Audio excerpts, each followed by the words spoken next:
Ladies and gentlemen, good afternoon. Welcome to the session. I've done a lot of sessions here, but can I just say it's one of the honors and privileges of my life to be on the stage with these people and to do this session. Yeah, and for us. Ah, come on. Indeed. For both of you. I'm going to start by asking the obvious question. You are a Nobel Prize winning economist. Your work is taught in colleges and universities. You are highly, highly regarded. And yet, here we are talking about a book on food. Explain that. You know, the problem with economics is that is left to the economists. I've said this many times. It's really something that's so essential. In some ways, you read the budget page on budget day, suddenly they trot out these people and they speak in budget speak. Yeah. And you kind of don't know what they're saying, but you kind of guess that they're approving or disapproving. And that's exactly wrong. In my view, economics is intimately connected to the way we live our lives in from every direction. And I have long thought about how to make economics more palatable, how to get people to read economics without throwing jargon at them and intimidating them with our specialized knowledge. And this format of writing about food, I think it didn't come to me. I can tell you a longer story. It didn't come to me in a day, but eventually I understood that writing about food would be a very good way, since I love food and could write about food endlessly, even if no one wants to read it. It would be a great way to connect the two. All right. And you're not an economist, thank God, right? Okay. Have you also always been interested in food? It's maybe a bit because of my family. My sister is a pastry chef in Paris, so we often look at what is happening in today's pastry, and my family owns an organic store in Brussels, so maybe I come from those two angles to the topic of food.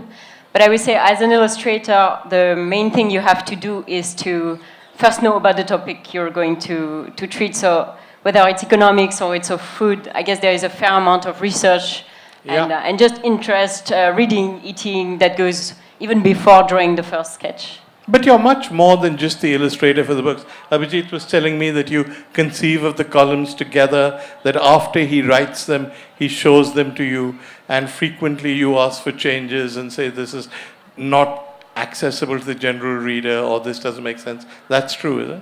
Yeah, I guess we do everything together. We have this list of topics that we want to treat that come from different angles. Sometimes it's a food that we want to highlight, and then we bring in the economics. Sometimes it's a seasonal thing. For example, it's Valentine's Day soon, and we decided to do a piece on that. Sometimes it comes from a point in economics that Abhijit wants to treat, and there we have to bring the food there. So we conceive of the column very much together throughout the month. We talk, and then he writes a first draft. I correct it.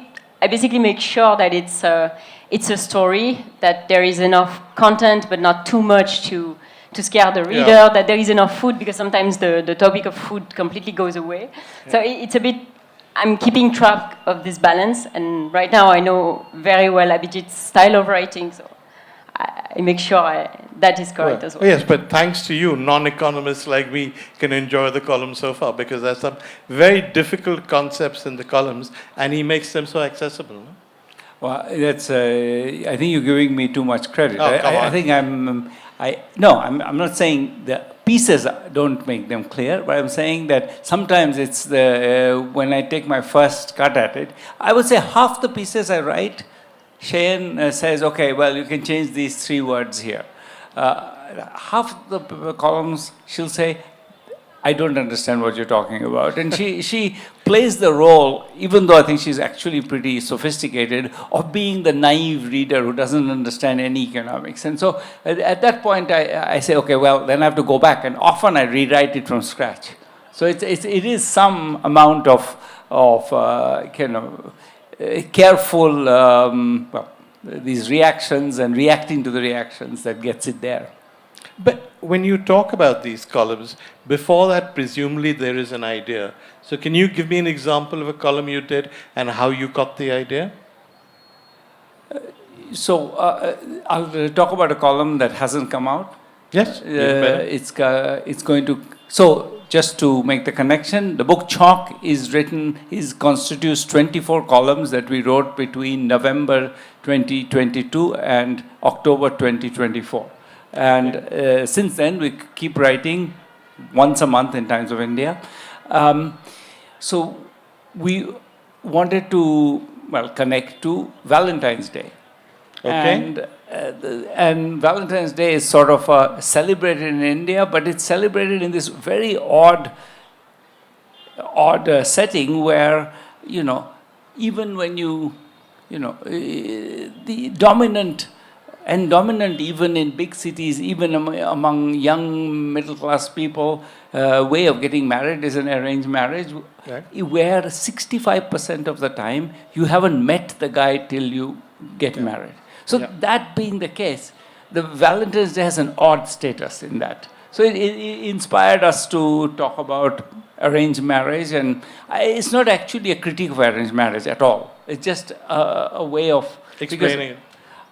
Because I think in many ways marriages get arranged in 100 different ways. It's not clear that meeting a guy in a bar because your friend dared you to go to speak up to him is a better way than your parents choosing the spouse. They all have their own problems. Now, I tell you, as somebody who's my parents didn't have an arranged marriage, so I'm from a family where there was a bias in that particular direction. But nonetheless, I think the key thing in India that's very, very specific, and I don't want to give away all the content of the next column, but the thing that's still worth saying is that it's not so much that they arrange. In these days, a lot of arranged marriages are mediated through meetings. Yeah. But the meetings, the survey is showing that the meetings happen in the last weeks before the marriage. And so even when you meet, which is only 35% of the time, you don't meet for long. And so it's more the question of, can there be some way of mediating these tensions to get between the, so that you even if the family is involved, why not let people freely meet? And then I won't give away the rest of it. How do you include Valentine's Day in this? It's it comes to this through a meal that's been cooked for Valentine's Day. Okay. Is there an Indian Valentine's Day meal? It's there is. Or will we wait for there the is ton of there's a ton of Indian Hallmark cards that get sold on Hallmark. That is true. And a lot of special Valentine's Day events. Yeah. Did you agree with him on arranged marriages, or was there a disagreement on arranged marriages? So I guess the disagreement on this column, in the process of writing, it was very much about the ending. In the first draft, it was very dire, and it's a Sunday column, so we want to keep the tone always light, even if we go for more and more dire topics. We talked about prison, we talked about feeding the sick and the old people. So we realize that as we go, we talk about more and more grim topics, but we still keep the recipe and the food as an anchor to always keep it light. And again, sometimes there is way too much statistics, and we don't want to fully square the whole topic. It's more to spark a conversation about a topic. But to respond a little bit to your previous question, for example, we visited in Lucknow the Bara Imambara, and this brought in the topic of food relief. And there the Bara Imambara was built as food relief. That's right. It was built during a famine or whatever, just 1783. So there it started as a visit, and for me, going through the maze and going through the building, I realized that we could visually represent that by showing literally a maze and someone trying to get the food relief and being prevented, being lost in the maze. So this is how we gradually, I guess, put all the pieces together for each column. It always comes from either the angle of food, either the angle of some of Abhijit's memories or observation about the Indian society, and from economics. Okay. We talked about Valentine's Day, but we ultimately ended up talking about arranged marriages. Now, weddings feature in your book, particularly the food at weddings, because you suggest sometimes we, in our urge to show off, we just have so much food that people don't appreciate what's there. That's still your view, right? Yes. So, in fact, the piece that I think you're referring to is one where, there was, I won't name names, but there was a very, very famous wedding in India in July, I think. I'm sure that's a real mystery and nobody can figure out what you're referring to. Yeah. And the point we were making was a bit that, it's sort of a rat race. You have to outdo and outdo and outdo. And that particular sense of, what constitutes the real value behind a wedding, when you think about it, and what it's supposed to represent, then this whole rat race thing is particularly glaring. Yeah. But it's slightly obscene how much money people spend on weddings, right? It's more than obscene. It bankrupts people. It's really, and that's partly the rat race, because it's the feeling that you are not doing enough for your son if you haven't done this, this, and this, and that's what I have less. Maybe I'm less vehement about what personally people should do in a wedding than the fact that they make a spectacle of it and therefore shift the norm for what everybody else has to do. And that norm is dangerous, I think. And yet it continues, right? The big weddings are celebrated, and smaller people then do weddings which they can't afford. They go into debt just to do the wedding. Yeah, absolutely.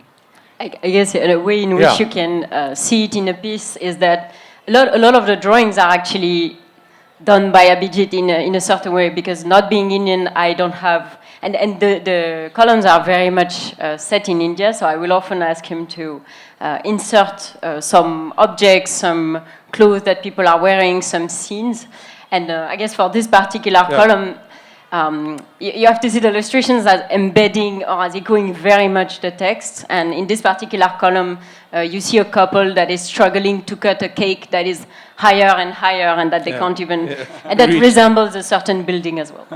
Yeah, it has the shape of a building in Mumbai. I don't know which one. Which we can't guess, but the theme of the rat race and lots of food appears again and again in your work.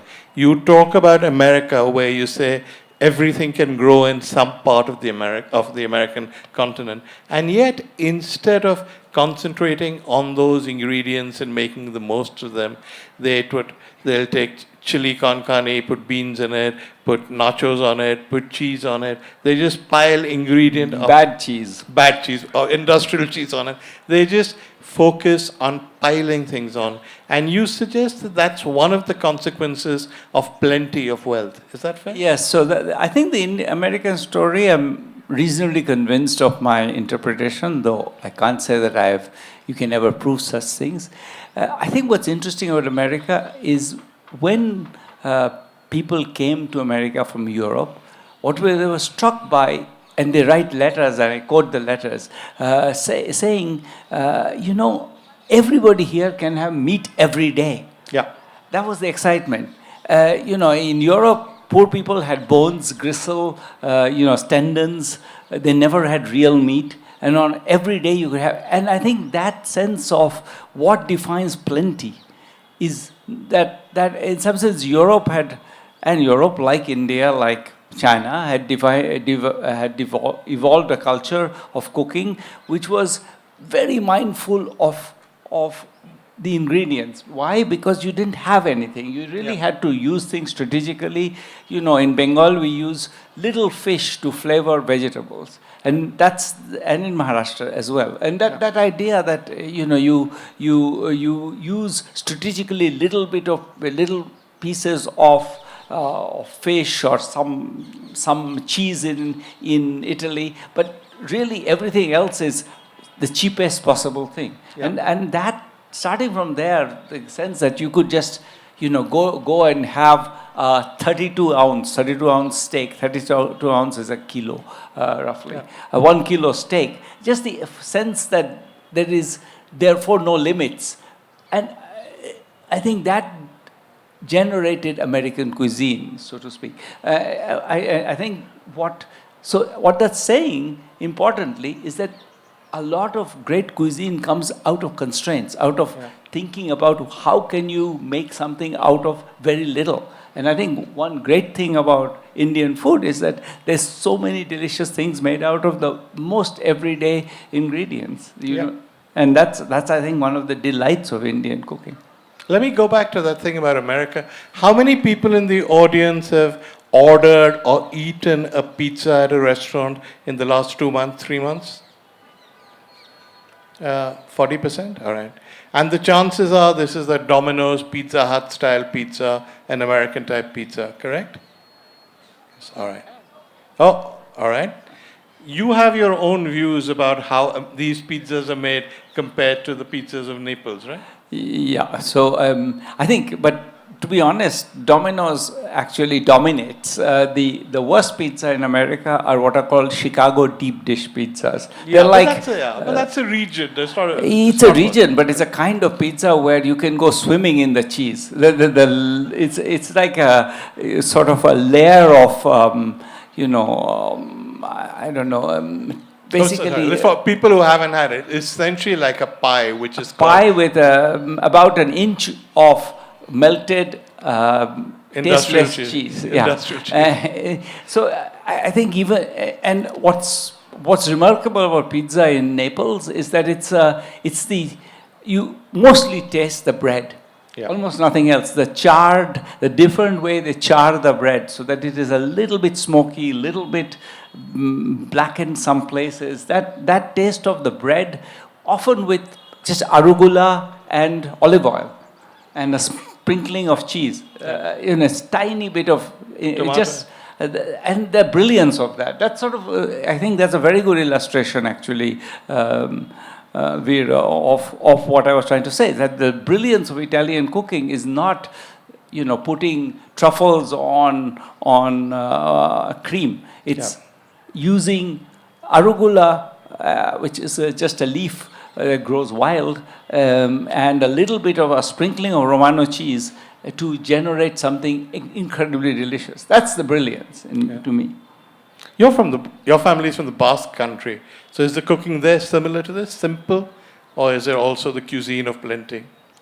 I would say the Basque country is very famous for its cold cuts and meats and seafood products. Unfortunately, I grew up vegetarian, so oh really? I really am not enjoying what the Basque country, especially places like San Sebastian or Bayonne, are really famous for their ham, which I don't get to eat. But I think someone I knew just very recently for Christmas bought the homemade foie gras that she makes, and they basically eat everything of the pork or of the cow. I think that's what I grew up. We grew up in the school hearing people cutting the pig off. So I think they really make a point of using all parts. And it's very simple, but I think the produce are really good. By definition, the north of Spain, the whole Navarra plains make for not such a huge variety, but a really excellent base product. In Indian food, let's take the Naples example further. You think in Indian food, in many ways, we've lost the point as prosperity is increased because the old dishes, which were simple, that didn't have truffles or whatever the modern equivalent would be, Gucci or whatever on them, are less, and you won't find them on restaurant menus any longer? Yeah, just when you go to a restaurant, check out the number of dishes which have cashew in them. Navratan korma with cashew in it, malai kofta with cashew in it. And kaju paste, if it's right. Cashew paste. Yeah. Cashew paste is like, so that's cashew paste is the truffle of India, and it really is a bit deadly because one thing it does, I use cashew paste in some dishes. There's a meat dish we make in Bengal called rezala, which uses cashew and poppy paste. But the reason why cashew paste is very powerful is it's a stabilizer. It stabilizes yogurt very well. On the other hand, it deadens all other taste. So you're always playing a complicated game. If you use too much cashew paste, you get taste cashew paste and nothing else. And so I think it's really, I think one of the things that's happened in India is very much that, again, this rat race of showing that we can have expensive ingredients has killed one of our great insights, which is, when you flavor something with exactly the right amount of specific spice, you make, I love kalonji. You could make an eggplant with just fresh tomatoes, chili, garlic, and kalonji, and it's incredible.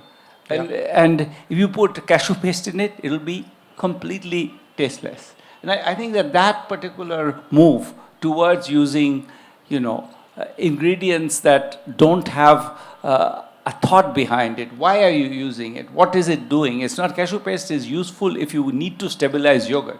If you don't need to stabilize yogurt, think about why you're using it. And I think that particular cultural move is costly.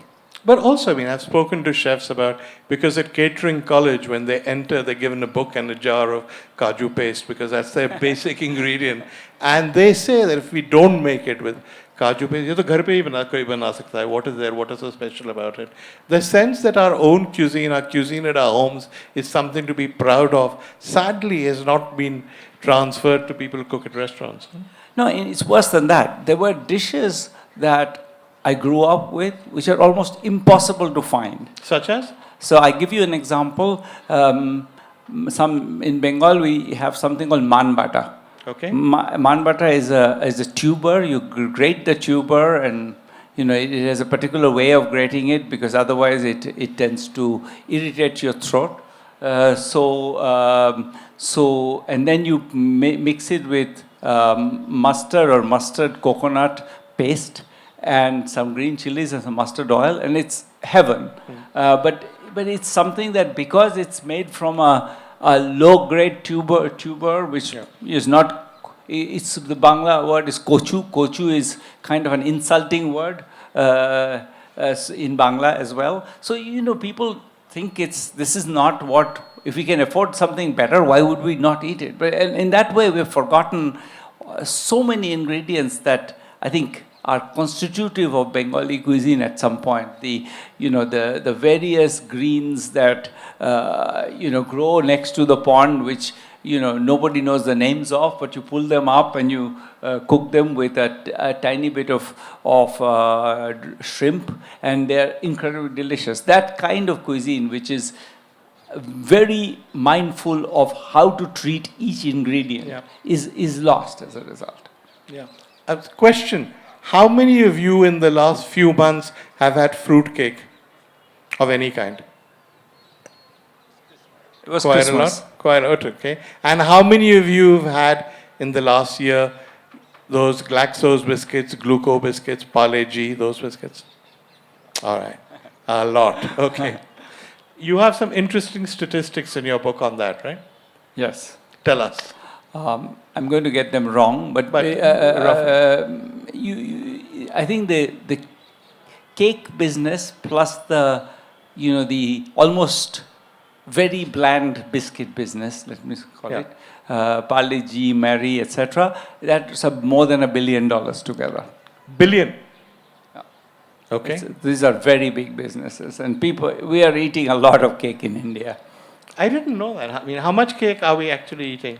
Whatever $1 billion buys. Really? Yeah. Does that surprise you? I was surprised when I read that. Do you know people who eat fruit cake regularly? Well, some people do, but that's odd. But why? You're a bong. Why fruit cake over your mithai? It's really interesting. One thing, of course, is it's just durable. You go to a village, you look in the Kirana store, and it has packaged cake. It has what they call a cream roll, which has no connection to cream, but nonetheless. There's no cream in it. Nonetheless, patties, meat patties, but with maybe bare acquaintance of meat. Yeah. But those are in bottles in a village, and I think in that sense the people who buy cakes are often people who are, going to those kirana stores, maybe to a tea shop in a village. It's really the market is very thick also. It's not just some urban. I'll tell you a story that I mentioned in this book. This is many years ago, before cell phones were thought of, so I couldn't take a picture. But I was in Metia Buruj, which is on the west of Kolkata, Muslim neighborhood. Just the day before Christmas, I'm standing waiting for a bus. There's a man sitting with a tokri on the ground. He's a Muslim man with a beard and a skull cap. What's he selling? In Bangla, it's written Christmas cake, 8 taka, 8 rupees. Plum cake, 9 taka, 9 rupees. And it was a brilliant sort of image of cultural integration. He's a Muslim man sitting and selling Christmas cakes out of his tokri on the ground. So it's not in the home of Calcutta biryani, Metia Buruj, where biryani was invented. That's the home of. But there on the streets, you see. So the people who are buying there, this is a very low. It's a relatively low income Muslim neighborhood. People must be buying Christmas cakes in large quantities. I mean, there's no other way to interpret this fact. These were not being sold into the elites, the global elites of Kolkata. Okay. French don't eat that much Christmas cake, do you? They do. Yeah, we do. We do eat the bûche, which can be made in different styles. It can be ice cream. It can be some sort of a rolled cake with cream in it. I had a very heavily buttered bûche this Christmas, but since my sister is a pastry chef in Paris, she actually either does them or brings one from a very fancy. It's not obviously she doesn't pick the most fancy, but fancy because enough. She has the taste to go for the most interesting combination, the most interesting pairing. So that's what I like about her, because she's not impressed by those very expensive ingredients, because she has worked in palaces and she has worked with them, and it's not what she looks for. She looks for the mastery of the craft and mostly this idea behind the dish. So she'll often bring me and sometimes Abhijit to restaurants in Paris, which are quite average, but what has the general thought behind the food is much more interesting than a 2-star restaurant. Okay, that's interesting. That's pretty much your attitude to food also, right? Yes. Go ahead if you have a question, or shall I continue? No, go ahead. That's exactly exactly. my question. Exactly. So I really think that creativity in food is so much about making small moves away from things that are relatively known. You don't need truffles or cashew paste for that. Yeah. It needs thought. And one of the dishes in the book that we are proud of is we were thinking of how to reproduce the French pastry millefeuille. Which is 1,000 sheets, but it's really not 1,000 sheets. So it's about 5, but nonetheless. But thin layers of thin layers. So how do we do cream it? Or something in between. So we decided we're going to make a South Indian style eggplant bharta. Then we'll put some tahini in it to thicken it. So that and then layer papad to make a millefeuille. And Same idea. Same idea, exactly. But it's papad plus bharta, but it's a millefeuille. I think that idea that you want to be, it's not the ingredients, it's not the name, it's the thought that makes good food. One of the themes that I've found in your book, apart from the stuff about plenty, is, though I don't think you explicitly ever say it, you say that you suggest that the food of the poor is usually more interesting than the food of the rich. Is that accurate? At least, I mean, it's at least a lot of the, the great foods of the world are the food of the poor. I mean, the pizza being one. Pizza is one. Not the pizzas you get at Domino's, maybe, but generally. But pizza is one. So is chow mein. It's everything you could put in with noodles. I mean, it's really not soy is khichdi. No, there's many of the iconic foods of the world are food of the poor. I mean, even the famous Calcutta biryani is mostly famous because you substitute aloo for meat. The Bengalis get very angry whenever I've written that, because some of you may know the story. Wajid Ali Shah, who was a Nawab of Awadh, was exiled to Bengal by the British. He set up a court around Meteor Brews, and they started out making Awadhi food, and it changed over time. One of the changes was in the Awadhi biryani, they started adding potatoes and then eggs in some parts. And I wrote that this was because they really didn't have the money to put so much meat. And you will be amazed. Anger from Bengalis saying, how can you even say that to us? But in fact, it's true, and it's wonderful. I mean, the aloo in the biryani is the most delicious thing. That's what makes it special. Yeah. Yeah, but people are funny about that. I want to talk a little bit about society and food. Do you think you can judge a society by how it eats? You can't judge a society. I don't want to say judge a society. I don't know what that means. But I'll take that. Tell me what you eat, and I will tell you who you are. In that sense, if you look at what people are eating and how they've changed the way in which they eat, does it tell you something about I think there's something very important. But I'm being a little bit naughty there in resisting that. I think your point is very well taken. I think what is true is that I think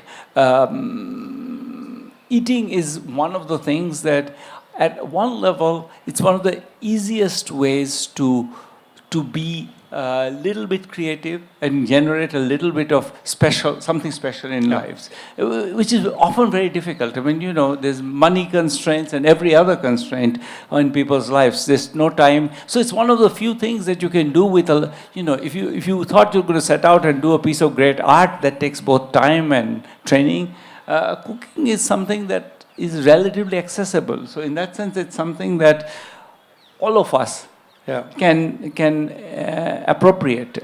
So in that sense, I think what I often, I'll say something which fortunately you won't know who the person is, but it seems to me that... Like you said about the wedding, which was so hard to guess. This one you can't guess. Yeah, right. I was invited to somebody's house, and I was served microwaved large chicken legs cooked with no salt. Probably best you don't mention who it is. I won't mention it, but I can tell you that soon after the couple broke up. Yeah, there may well be a connection. But when you write about food, both of you, you always add things that are like social observations which are connected to food, and often observations about food which I'd never even thought of. For instance, let's take an example of what we call so-called Mughlai food, a lot of which was invented in India and has damn all to do with the Mughals. But the point is that the Mughals came from Central Asia. And the way they eat in Central Asia is actually still very different from the way we eat so-called Mughlai food. Isn't that true? Yeah, so in Central Asia, mostly you will not hit heavy meat dishes at all. And so one thing that's very striking is that in Turkey or in Uzbekistan, two countries I've spent some time in, you will get a lot of small vegetable or fruit-based dishes, olives, eggplants, zucchini, chickpeas, other beans, lentils. And then at the end in Uzbekistan, they'll serve plov, which is a meat pulao, but again, full of fruits and other things. So very little actually emphasis on the meat. And that's actually striking how much of the heavy meat lots of meat in heavy meat sauce. You don't in Turkey they do very nice meat dishes, but for example, the greatest I think Turkish meat dish, which is called Sultan's Delight, is an eggplant sauce. Yeah. It's and the dominant flavor is not the meat, but the eggplant. But I guess to answer your question, what is common in our two professions, Abhijit as an economist and a social scientist, and me as an illustrator concerned about stories and scene, is the interest in people and what people do, the ambiguities that they have about themselves, about others, and that is very much something that we pay a lot of attention to, and 99% of the time there is food around. They are talking over food. So this is why in the pieces, but also in the illustrations, it's never only about the food. Otherwise, we would just have taken a very nice picture of the dish and put it there. With the illustrations and the way we think about the pieces are in terms of scenes, about people being together, being either in the train, being at home, being in a garden, and food is there, but it's somehow a binder. It's not this sole element, because we never eat in an empty place. So I think that's and the way it translates in the book, and that's not in the column, is that we added 3 essays that link more generally each individual column to an aspect of economics or social science. Okay, I think we have time for 1 or 2 questions. Any questions? Yes, lots of questions. All right. Can we get somebody get a microphone to people there? Yeah, just pick a person at random. Just identify yourself and ask your question. Hi, my name is Paromita Banerjee. We share the same surname. Yeah. I find no relation. And many other people. We're not related. Yeah. I find it very amusing that, here we are sitting with a Nobel laureate of economics talking, man, kochu and, dal bata, etc. So your previous books, Pure Economics and Good Economics, you've made the language very approachable so that, commoners could also understand. Was that deliberate? Yeah, what do you think? I can write jargon just as well as anybody else. But it was even the context was very approachable. But there's a serious question there. No. I think it goes back to what I said at the beginning. Why did we write about food? Because we want to talk about important things, but think that if we write it as economics, people will not read it. But also, I guess, just to even compared to the previous book, we felt that the previous book was a bit too inaccessible in a sense, and we wanted to do something that would relate to a broader audience. So this is why at first we thought of doing, I don't know, an Instagram account or a blog, but I guess we are both digital dinosaurs, so it didn't work, and it would have required, I guess, not enough time, because we really need that month long to think about the topic and precisely make it accessible. And this monthly column is a very good way to reach people who otherwise would not have opened or picked for economics. Right? Yeah, I think that's exactly right. I think we reach an audience which even those books, which I'm very proud of, didn't reach. Very different audience. Which is good, surely, yeah? Yes, no, that's the point. That's okay. One more? I just pick somebody you like, I can't tell properly, and give it to them. Hello, I am a Punjabi, Mahipal Naval. Yeah. My wife is a Bengali. I am exposed to both kind of foods. But I want to ask you a simple question about the obsession of Indian food with the ghee, desi ghee. Ghee बनावे तोरियाँ, बड़ी बहू का नाम. घी बनाता है. तोरी में घी डाल दो तो तोरी अच्छी बन जाती है. Okay. What is your opinion on this? Are you a ghee fan? Yeah, I like ghee just fine. I think we sometimes, it's another thing that becomes fetishized. I'll give you a quote from another quote from Charbak from 400 AD, I think. Charbak says, Javat jivet sukham jivet rinam kritva kritam pibet. You have to drink ghee. That sounds disgusting to me. It does, yeah. You're like that about butter, no? French people? Yes, but unfortunately, I really don't like ghee. Or butter? Not even much. butter. I get a good salted. Time to hand in your French passport. Good salted butter, but most of the time when I'm in France, I don't eat Indian food. First, because either Abhijit cooks Indian food for me, or because I go regularly to India, but also because it's mostly Punjabi food. I guess there is one. That's for you, sir. Yeah, go on. Yeah. Sorry, but I prefer the much lighter cuisine. Okay, all right. Let's take somebody else. Please give the microphone to somebody else. Hello, sir. I'm Deeksha.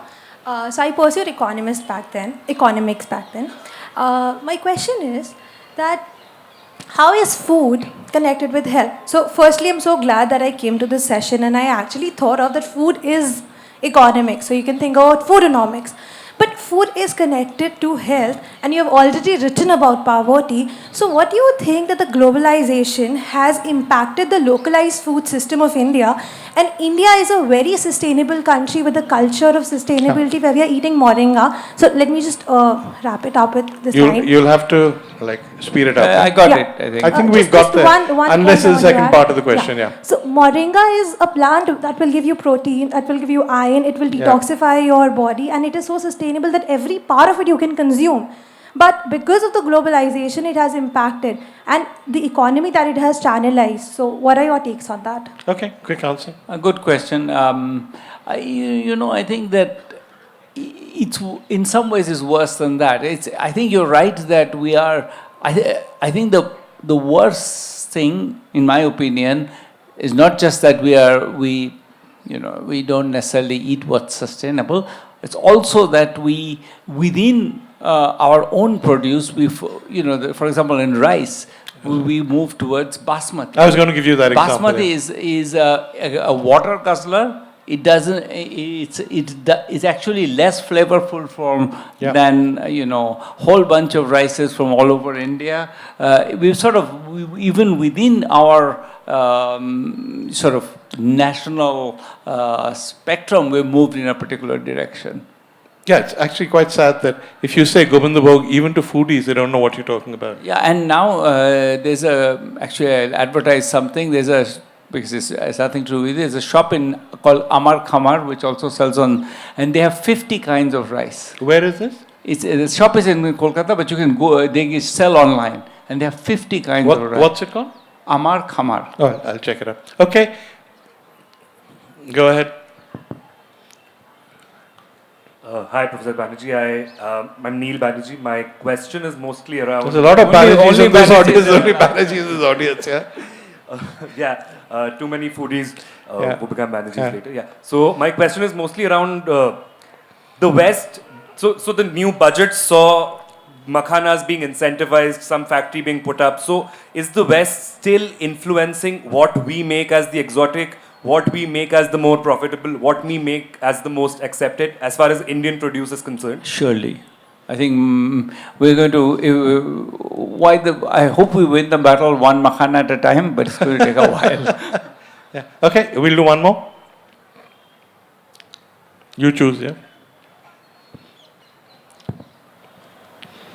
Hello sir, Hello. मैं आपसे मिलकर बहुत खुश हो रही हूँ. मेरा बेटा आपके पास था जयपाल में, वैभव राठी. अच्छा. अभी वो स्टॉकहोम यूनिवर्सिटी में पीएचडी कर रहा है. अच्छा, आपने अभी काजू करी की जो बात बोली थी, उसमें मैं एक चीज़ और ऐड करना चाहूँगी.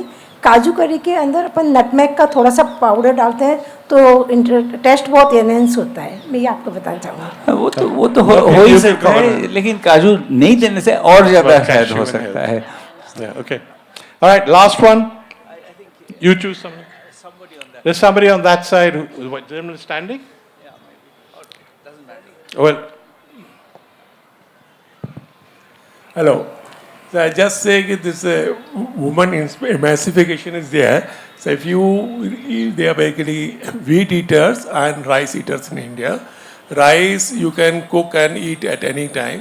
Wheat, rotis you need to have very hot and straight from the tawa.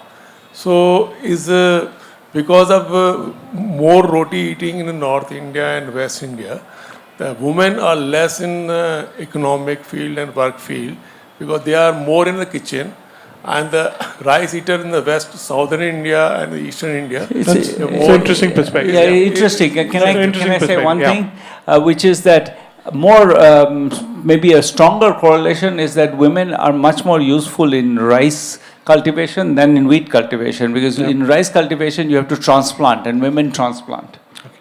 I think we're at the end of our time.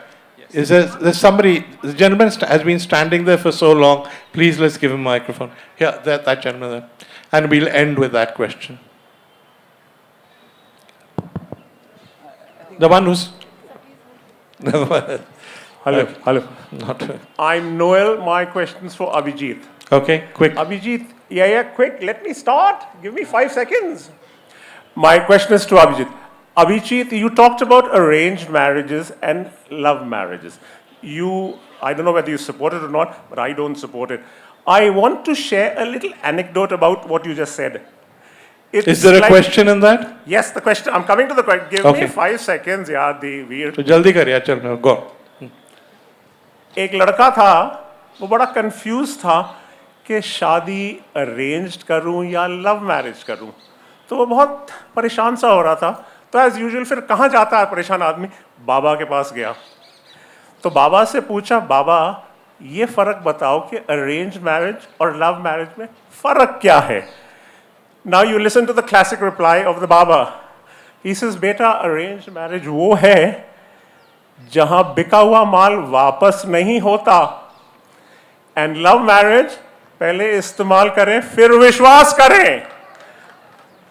Hold on यार. Okay, thank you. We can. Okay, you want us to end? Okay, all right. I think we're over our time. Thank you so much. You've been a great audience. I wish we could have taken more questions. Thank you to both of you. Thank you so much. Thanks.